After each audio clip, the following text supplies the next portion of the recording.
જય માતાજી મિત્રો, આજે મેં એક નવી ગાય એડ કરી છે.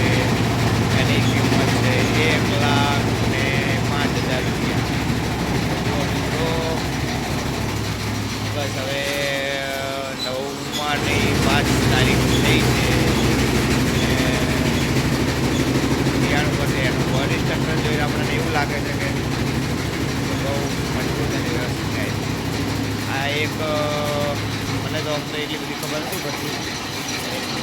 જુગારથી એક એવું વિચારીને લીધી છે કે આપણે સક્સેસ જઈએ. તો મિત્રો તમે જોઈ રહ્યા છો આ ગાય કેવી છે એમાં મને કોમેન્ટ કરીને કહેજો કે આ કેટલામાં લેવાય. મને મૂકી તો પડી નથી ને, જરા આવું તમે મને કહેજો તો ખબર પડે કે આના આવી ગાય લેવાય કે ના.